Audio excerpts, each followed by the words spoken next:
my understanding, the First Amendment political speech protected activity, even if you have. My understanding from the Department of Parks, I was informed, any soliciting requires it, and you have to get that from the Department of Parks. Right, but this isn't soliciting per se. This is the official state activity of It's political speech. getting signatures to put people on the ballot. Well, So it's not even advocacy as much as our policy is that we don't allow any political or partisan groups within the market itself. Right. So you're a political group. well, not even. I mean, this is just for putting. You're conducting This is political activity. This is the state of Rhode Island. You're conducting political activity in a private market open to the public.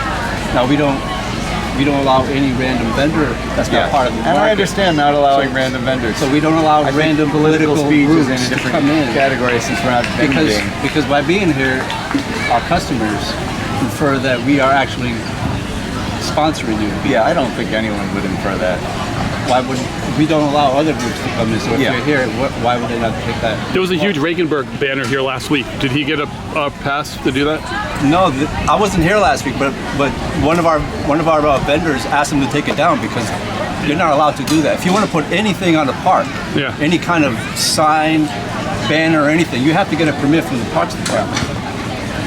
Do you think the Parks Department overrides the First Amendment? That's not for me to say. I'm just telling you what the Parks Department told Right. me. So the Providence Parks Department. If you right, Yeah. from the City of Providence, Department of Parks, and City of Providence, they told me that if you want to do any soliciting, you have to get a permit through them. Yeah. So, and we have the permit to be at the park here. We pay to be here to hold this event during the summer. Which So- is a very much a public, civic type of event. No, it's a private event open to the public. No one can just come and do what they want within the market area that we pay for.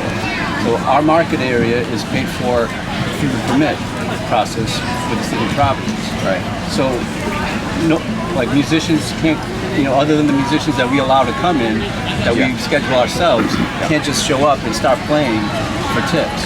Right. They have to be.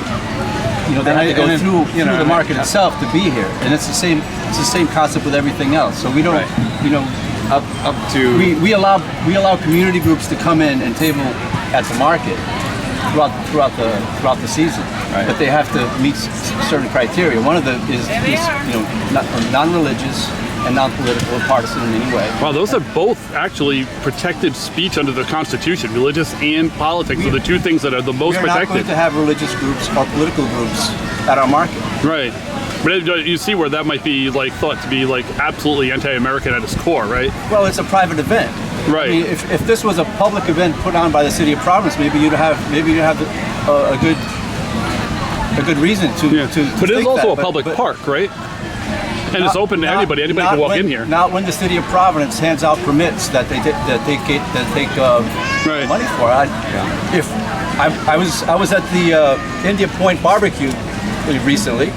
It's a public park. Yeah. They quarantine the whole place, and you have to pay to get in. Yeah, we don't do that here, though, right? It's So free are entry. you going to go? They wouldn't allow you to go there to take signatures. I guarantee Actually, that. I did. I was there for the Cape Verdean Independence Day celebration. If they allow you to come in. I paid $3 to enter.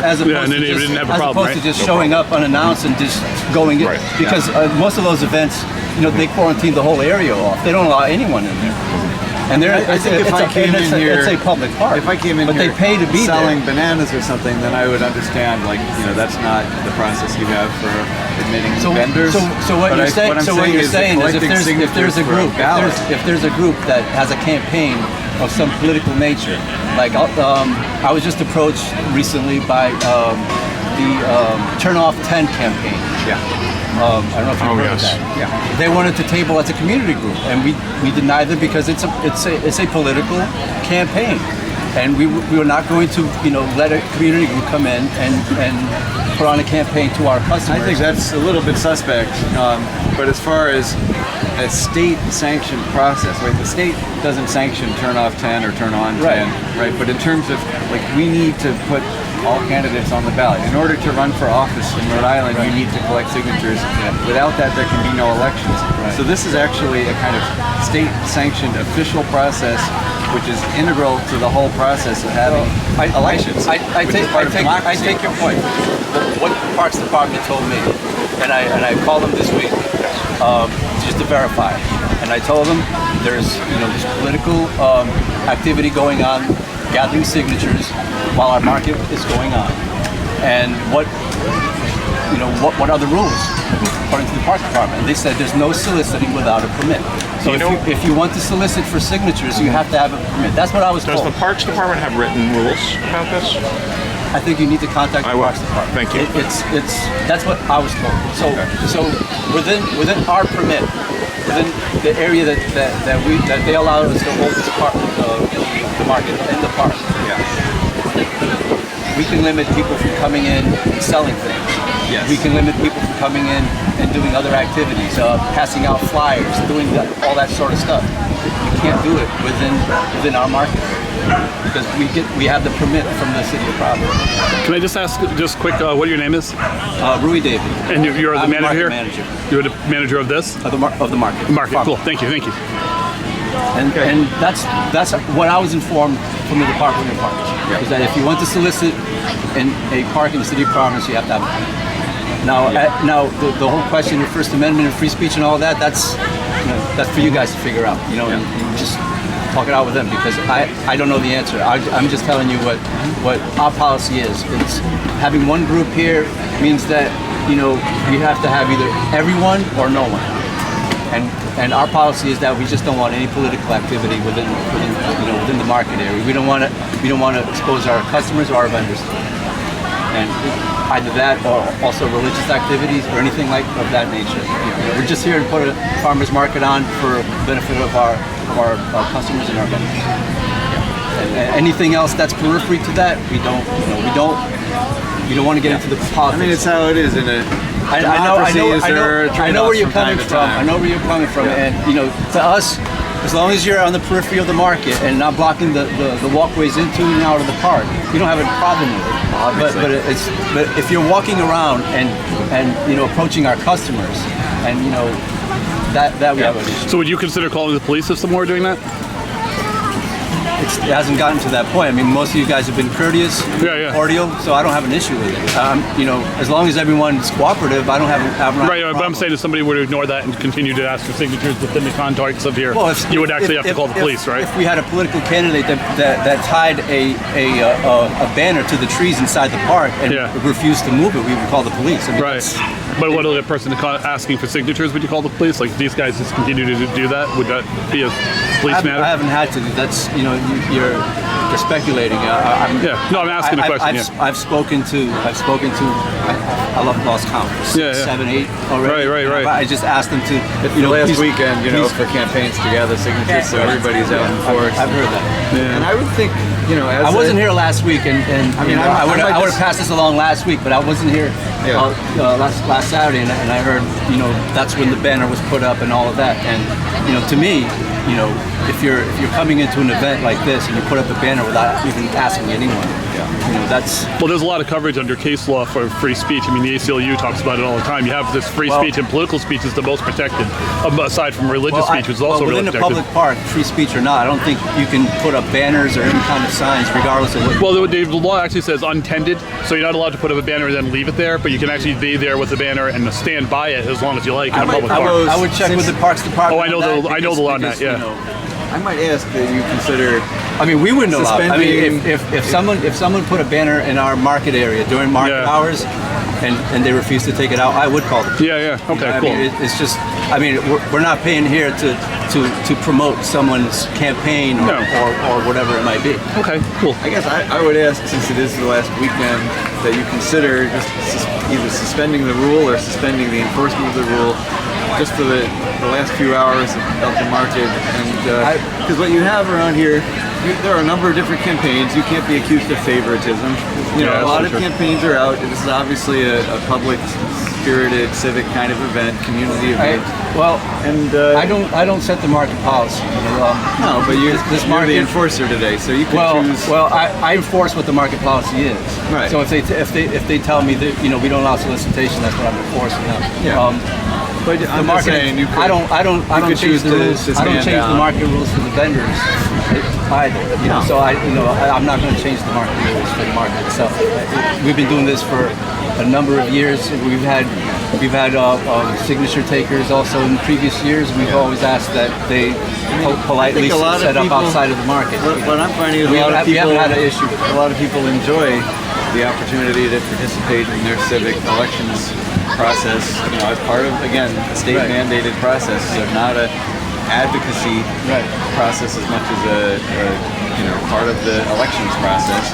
It has to go on in this weekend. Well, I mean, the fact is that the customers and the people that you see at this park today are here because of the two markets that are taking place right now. I want to say I appreciate your cooperation and all your involvement today. This is such a wonderful event. Well, thank you. I'm not trying to be a hard case regarding this. It's just that that's our policy, and I can't just change it because you guys put in a request.